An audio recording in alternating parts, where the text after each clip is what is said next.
I'm Aryeh Schwartz, and welcome to the Winsidr Show, where it's all about the W. This episode, we are talking LA Sparks with John W. Davis, the Winsidr Sparks beat reporter.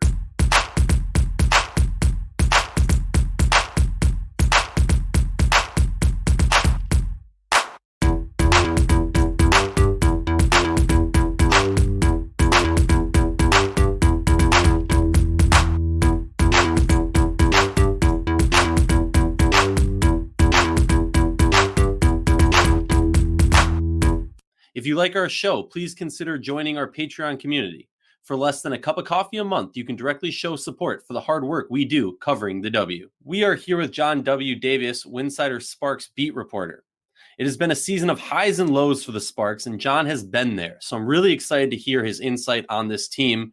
John, welcome to the show. Glad we could get you on and say hi to the folks. Hey, what's going on, everybody? John W. Davis here in Los Angeles. Great to be here with you, Aryeh. So, John, I gotta say I mean, I said it a moment ago. It's been a highs and lows for the Sparks team. I mean, long win streaks, long losing streaks. Give me a brief. What's your thoughts about this team so far early on in the season? Well, early on, if you're looking 14 games into the season, you're talking about a team that's 7-7. My impressions are, as I was telling you, I'm a glass half full kind of guy. So I would kind of lean towards, if we're 500%, I would lean towards that being positive as opposed to a negative. So those are my early impressions on the team. Yeah, I hear that. I with the Sparks, I go back and forth so much, and we'll get into kind of where I'm torn, because on the one hand, I'm like, you look at this roster and it looks like it's not a team roster. It looks like an all-star roster. And then on the other hand, you have to understand you do have an influx of lots of new players, not just vets, but also lots of young players and a brand new coach in a league he has no experience in before. I mean, that's got to be somewhat of a handicap that we need to give this team, right? It is a handicap. I think the biggest handicap is actually having those 5 All-Stars.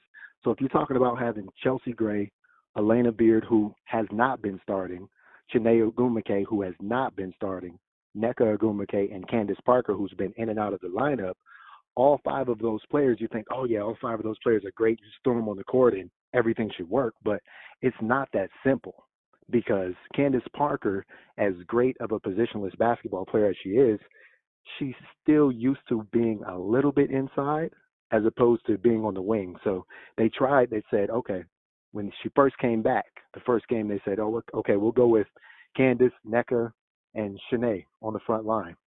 It didn't work. Now, part of the reason why maybe it didn't work is because it was her first game back, but you could kind of see that was a little uncomfortable for them.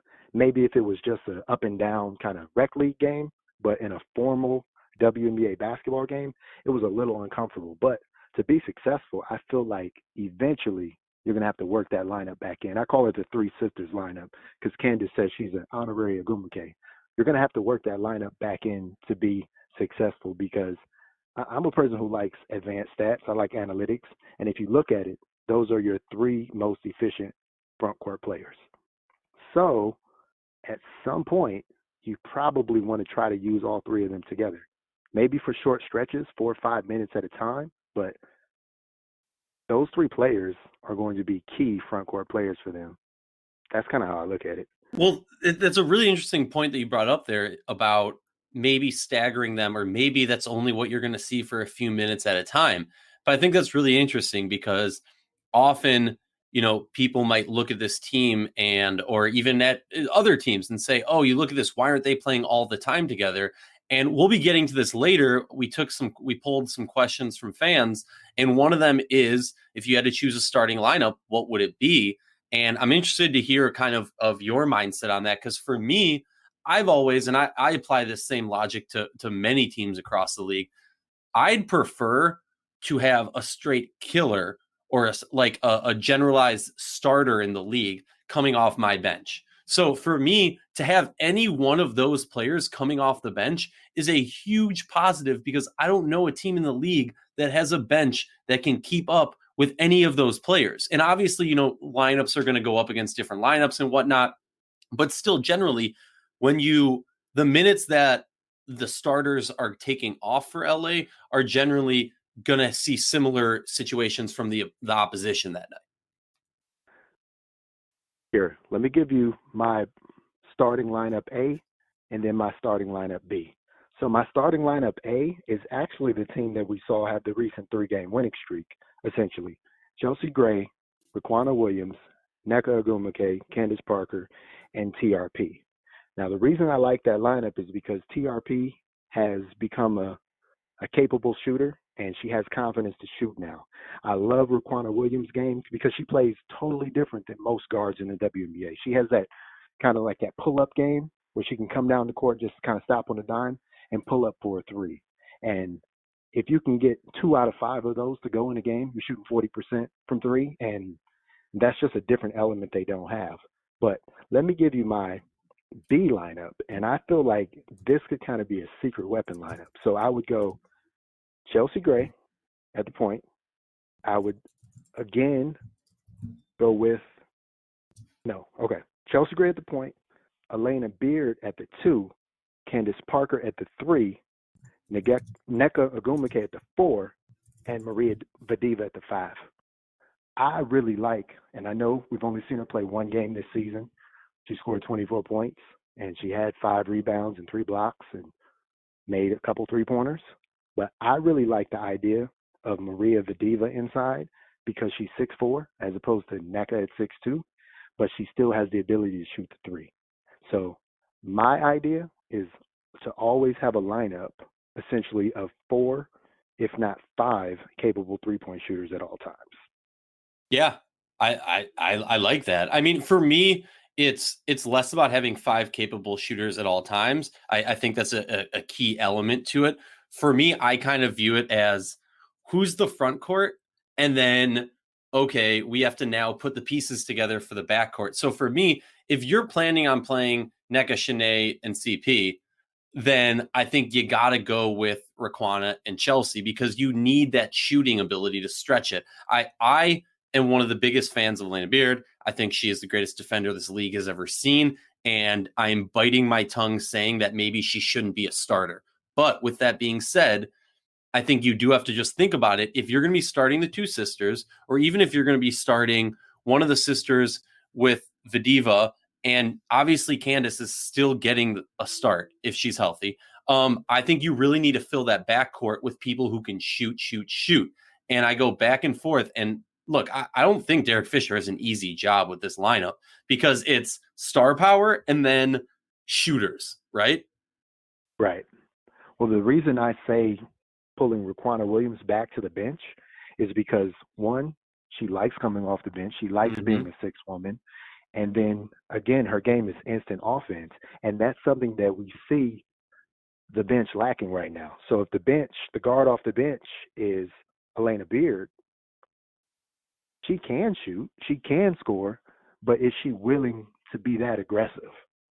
That's the thing. They have to instill that aggressiveness in her and say, Elena, you're a killer. You can score on anybody in this league because you understand the defensive angles. And plus, in your time, you were a great offensive scorer as well.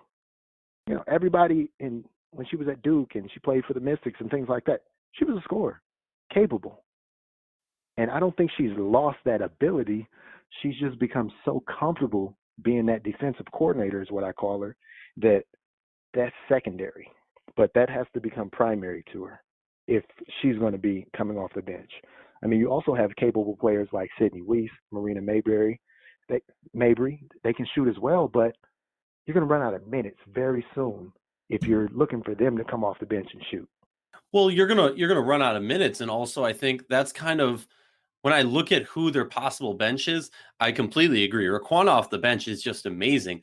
In an ideal world, Mabry and Jones are all and Weiss would all similarly be in that position. Obviously, their skill sets are very different, but all of those players have that scoring ability. But Raquana is the only one out of all those players that I feel can truly create her own shot at any given time. I mean, historically, she is one of the fastest scorers in the league. I mean, if you look at the minutes that she put down for her formerly league-setting record of most points in a game. It's just mind-blowing how fast she's able to score. So I'm definitely with you on that.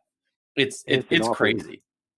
And Yes. the other thing about it is, so if you don't want to start Beard because you don't feel like she has that offensive instinct anymore, then you can go with TRP because they have been training her to shoot when she's open. And it's not just three-pointers. I mean, she's shown a mid-range game. She's shown the ability to drive. So that's a capable two-guard who is going to bring a similar level of defense. Obviously, she's not the defender of Elena Beard, and I've talked to her about it, and she says, I've already learned so much just from being around her in practice. So she's developing still as a defender, but TRP can shoot.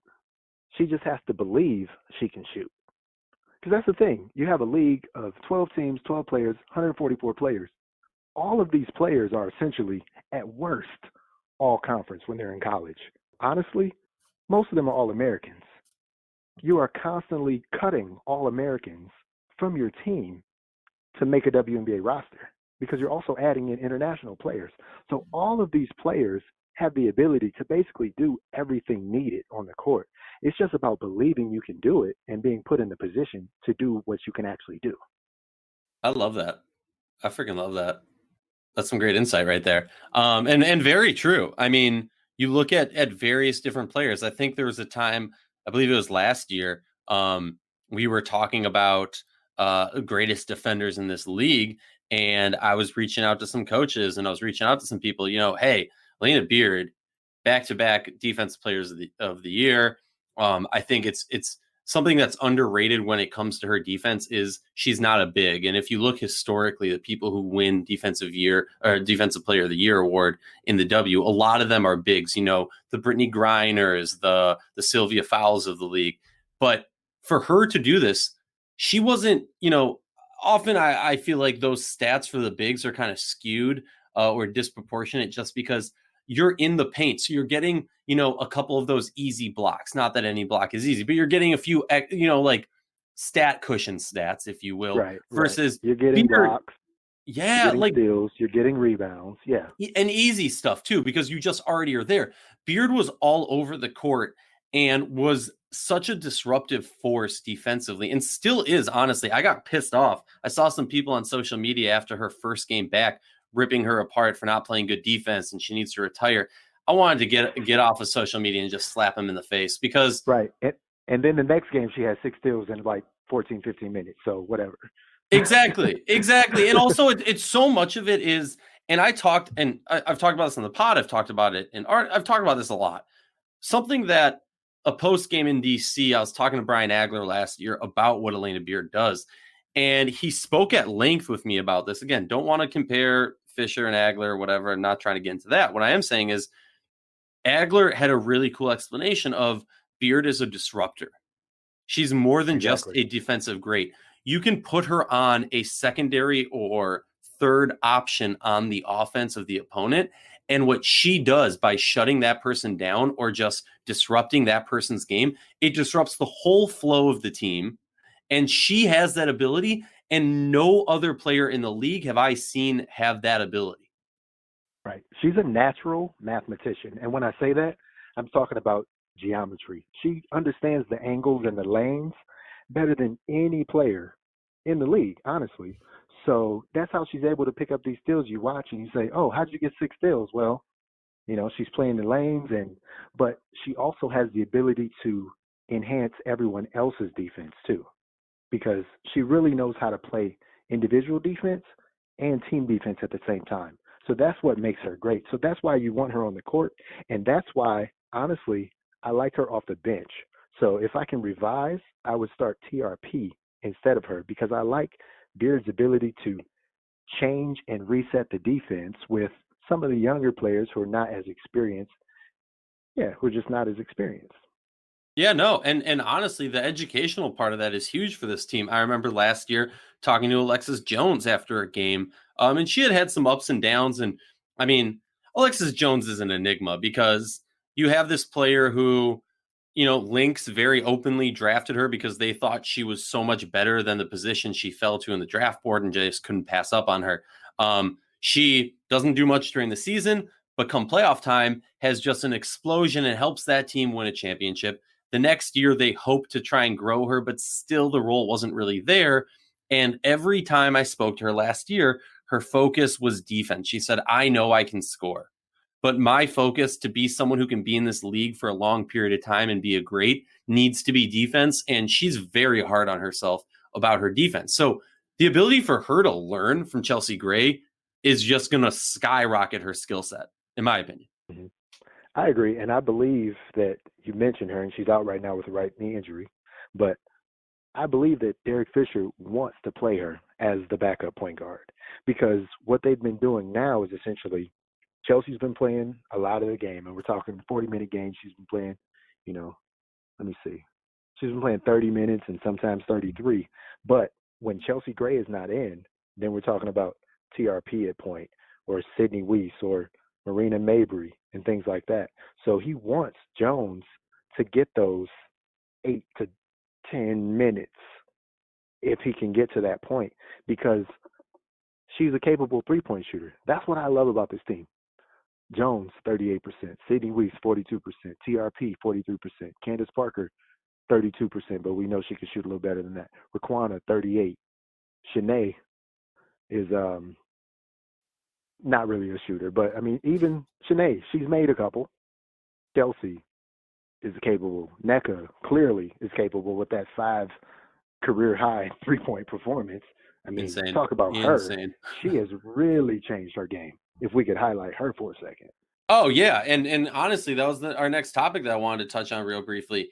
Consistency has been something that has worried me a lot about the Sparks. And I know what Derek Fisher has done, and honestly, I want to give the man credit, because what he did early on in the season, I remember talking to people who were like, what the hell is he doing with these lineups? He was really testing things out and getting a sense for what these players can do and what they can't do.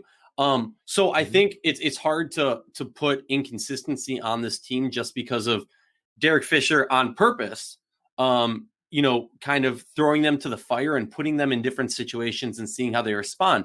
But there's been 2 things in my mind that have been a constant for this team, and that's the Agumake sisters have been playing lights out. Talk to me about NECA. Ever since, we've had those reports of her, being in that movie Space Jam 2 or whatever, and she had a load management game when she was out. I mean, NECA has been so focused this year. And from the beginning of the year, and you and I talked about this before I even came on with the site, and I said, she can shoot. She just has to have the opportunity to shoot. So that was one of the first things I talked to her about in training camp. I said, talk to me about expanding your game. And, she, in her kind of shy manner, kind of cool, reserved, laid back, I've been working on my game overseas, and I hope to show that. And I said, okay, we'll see. So first couple games, she's shooting about 50%. I talked to her about it again, and she's like, I've been working on my game. I hope to show that. So then when we have this game on Sunday, 5 3-pointers, 4 in the first quarter, you're like, there it is. And to me, I think she has extended her ability to be an elite player by at least 2 or 3 years. Because eventually, a 6'2" post player is going to be phased out of the league. You have to be able to do something else. And she's wait a second. Forget about even phased out of the league. I mean, if you look at Megan Gustafson, I mean, it's happening right now. Right. So, and when I say phased out, I mean, NECA is a great player, one of the most efficient players in league history. I think she's 5th or 6th right now. Her and Candace Parker are basically tied, and I talked about that in an article. But when I say phased out, I mean her stats will just start coming down and down and down. But because that's just the direction the league's going. Right, but adding a 3-point shot, that's a new life for her. I mean, she could essentially kind of like Kobe Bryant, where he had a career as number 8 and a career as 24. If NECA changed her number, she could have 2 different numbers retired just by, if she continues to hit these threes and stuff like that, there'll be a pre-3-point NECA and a post-3-point NECA. 2 different players, but the same person. That's crazy. I mean, it's really a sight to see a person who is a veteran in the league, who doesn't need to change their game, but understands that they should to keep up and stay ahead of the times. That's essentially what I've seen her do. And honestly, her sister's working on the same thing. Maybe she's a year or two behind, but Shanae wants to be able to shoot threes as well. And eventually it's going to happen. Oh yeah, they definitely have the ability, and expanding their game is just going to make the team that much more dangerous. I do really quickly. I know we're recording today. The Sparks just dropped a game to the Dallas Wings. There's a lot to go into that. Candace Parker tweaks an ankle. It's played 6 minutes, comparable if you want to Deladon. Getting injured really early in their game, and kind of how that snowballs into a loss. Fine. We're going to not get into the game today. But I do want to give a shout out to the Dallas Wings on that win, because that was great on their part from their perspective. But a big shout out to Chelsea Gray for dropping a triple dub. I mean, only done what, 8 times in the league? Yeah, 8 times in regular season history, and 3 of those, or 2 before her, were former Sparks, Candace Parker and Lisa Leslie. So you got 3 of the 8 from the Sparks organization. So that's crazy in itself. But I mean, it just reminds me of, that Ice Cube song, "Today Was a Good Day." You know what I'm saying? Mm-hmm. Get me on the court and I'm trouble.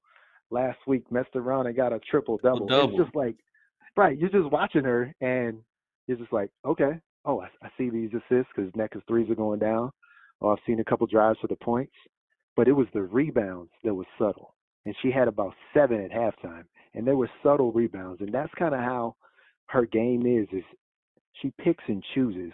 And I've talked to her about that at length, about how do you pick and choose. And she says, I just kind of go with the flow, and I see, her first idea is to always distribute. So as great as she is as a scorer, she is still a pass first point guard. Okay, so that has to be said. But she picks and chooses, and she just decides, okay, well, I've done this for a little bit. Here's the score. We haven't had a basket lately. Okay, let me try to get one. The other thing about it is I call her ISO Gray at the end of the quarters. Pretty much every time they call her number. And no one can stop her. And no one can stop her. And they say, go get us a bucket, point guard. And most of the time, probably half the time, she goes and gets them a bucket. So to shoot essentially 50-50 on clutch shots is amazing when you normally shoot about 40-ish% from the field. So she has the ability to step up her game and focus. And she has a subtle size to her game, being about 5'11". She's a little bigger than a lot of the point guards, a lot stronger. So she can take you inside and take the contact and do what she needs to do and kind of make those off-balance shots. So, I mean, she is essentially the engine on the team. We can debate who is the best player, whether it's Candace or Nneka or Chelsea Gray, but without Chelsea Gray, this team goes nowhere. Oh, I very much so agree with you on that, because I think it's just, I mean, this team is, and again, I feel like I'm beating a dead horse. I've spoke about this before. This team, even the players know this. If they want to get to the next level, to get back to where they were 2-3 years ago, championship aspirations, being in the finals year in and year out, that's going to rely on the growth of Chelsea Gray and consistency from her. I mean, a question, I'm just going to leave this up to you with a yes or no answer from your perspective. Keeping in mind the few sputters that Chelsea Gray has had. And when I say that, I mean, she had 2 games where she had double the amount of turnovers to the points she scored that game. So keeping that in mind, and again, 14 games, that's 2 of 14 games. So 12 games, she's having great games. Do you think she can be an MVP in this league this season, keeping in mind, if you want to call it, some of this inconsistency? No. Would you like to know why? Yeah, I would. It's just because the Sparks have so many other players to incorporate. So for Chelsea Gray to be an MVP level, a lot of players have to almost take more than one step back. See, that's the thing. For the longest time, Candace Parker was essentially the initiator of the offense. But now you have Chelsea Gray at this level where she's overseas killing, dropping 41 and whatever she had in the finals. And she comes over here and she messes around and gets triple doubles now. So you have to have Candace Parker step back for Chelsea Gray to step forward. Yeah. That's the dilemma right now in my mind, is how much does Candace Parker step back and just fit in as opposed to always being the standout. And I've talked to Shanae about that, and kind of the way they think about it is it can be anyone's night anytime. But still, if you're talking about Chelsea Gray being MVP level, a lot of players are going to have to step back and just allow her to essentially be the engine. Well, it's really interesting. So I don't know. Hearing you say that makes me think about, like, this team in some ways is so similar to the Connecticut Sun, but yet so different. The Connecticut Sun have this roster just packed with talent, but don't have that one star late games, put the ball in their hands, they're taking the shot. The LA and that's definitely been an issue for Connecticut. The LA Sparks, on the other hand, are a team that is chock full of talent and stars. And yes, Chelsea Gray is taking that last second shot because we just talked about that. Why? But in the same regard, can you really win by committee? Or is there going to be a point where the other players need to say, you know what? We've been doing this by committee thing. It's better for the team if we take 2 steps back and turn this into the Chelsea Gray show. But I mean, look, that's up for debate, and we can do a whole episode on that. I do really quickly, we're running out of time. I want to talk about a question that you and I both saw and immediately jumped on, and when we reached out to fans to send us their questions. I believe the exact question was, does the talent level on this squad mean anything less than a championship within the next 2 seasons means failure? You're the one who's been with the team a lot more, so I'm going to let you go second because I'm going to be pretty brief about this and just say yes. In my opinion, and I understand the caveats of it. I understand you're a glass half full type person. For me, the reason I say that, and it kind of ties into a lot of, if you want to say, criticism of Derek Fisher, I like, whether it's connected or not, to me, it's point blank simple. You have such an amazingly talented roster. You have the issues of female athletes, specifically in the WNBA, playing year round, and their shelf life, their career lifespan, whatever you want to call it, is much shorter.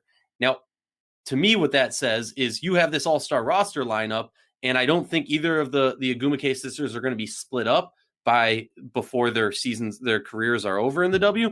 But I do think, the window is going to be smaller than we all anticipate. And if you can't win a championship in the next 2 to 3 years, I mean, I'll give them a pass for this year, new coach, new roster, whatever. But next year, this team better be. Otherwise, I'd say that's a failure, and you got to make some big moves. What's your thoughts? I would say, I want to say yes, but I'll say no, because this is a 12 team, and in the next year or two, it could be a 13 or more team league. That's a really good point, sir. You still have to be the best of the best to win. If you just want to talk about percentages, 1 out of 12, 1 out of 18, you still only have an 8% chance of winning. Now, granted, there are some teams, like for this year, the Dream, who, unless something miraculously happens with Angel and everything like that, they're probably not going to be a contender.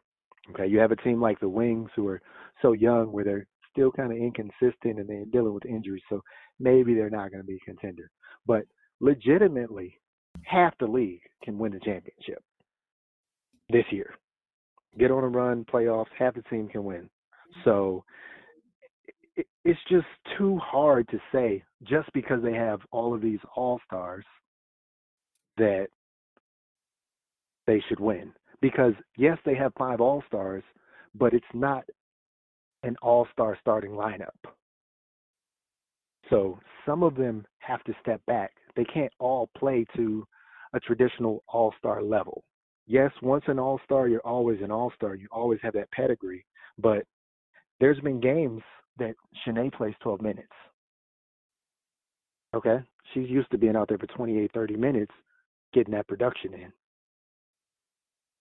So how can you say, well, they have 5 All-Stars? Well, if she's only playing 12 minutes, you don't make an All-Star team unless off your name playing 12 minutes. Oh, and Elena Beard, the same thing. You don't make an All-Star team being out half the season and then coming off the bench playing 10, 15 minutes. So yes, they have this stacked roster, but it's an imperfect roster. And so what they're trying to do now is figure out how to make it work for what they're trying to do, and then bring in X factors like Maria the Diva. Okay, work in X factors like TRP, who's shooting more than 40% from three this year. Players like that who you look at. I mean, traditionally she shoots like 20% from three. You look at a player like that. So those are the type of players that have to raise their level of play for this team to be a championship team. No, I hear you on that. And I definitely agree. I think one of the more important aspects, and maybe it hasn't been talked about enough, I know I definitely talk about it all the time, is understanding and kind of putting your ego to the side. It's not easy. Mm-hmm. Like you said earlier, we're talking about 144 players or whatnot. We're talking about players who are all American, who have been all stars, who have done it, and who have been, for lack of a better term, the shit wherever they go.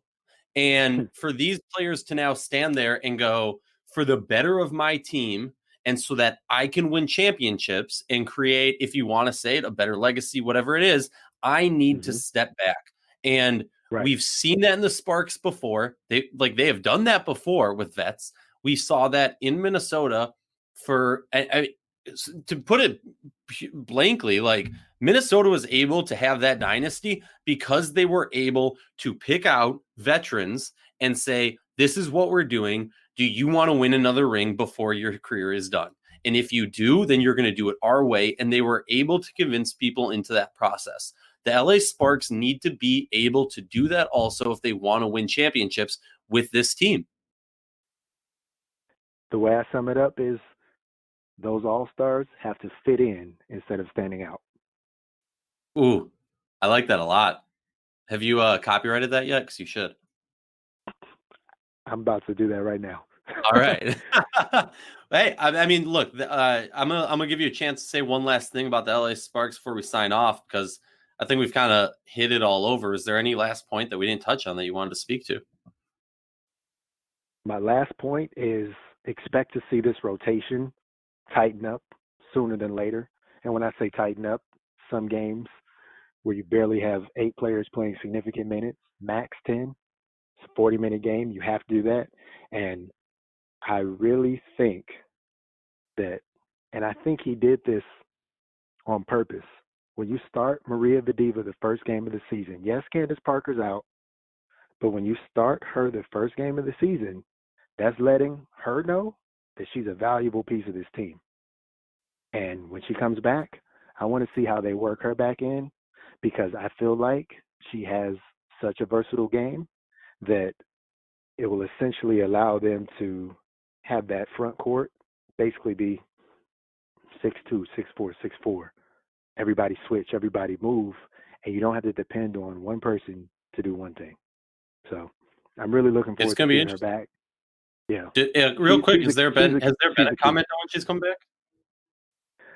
She is supposed to be coming back very soon. I believe Eurobasket was over. I would expect them to give her a little bit of time to work her way back in, but I mean, she's got to be back in the lineup before All-Star. And I know seems like it's far away, but it's not. So it's like 2 she's weeks got to away. be back in by then. Yeah, a couple weeks. Yeah, got to be back in by then. That sounds great. Hey, we believe the players of the W and its community deserve the same in-depth analysis and respect that men's sports receive on a daily basis. Please consider joining our Patreon community to help support us and the hard work that we do. Thank you.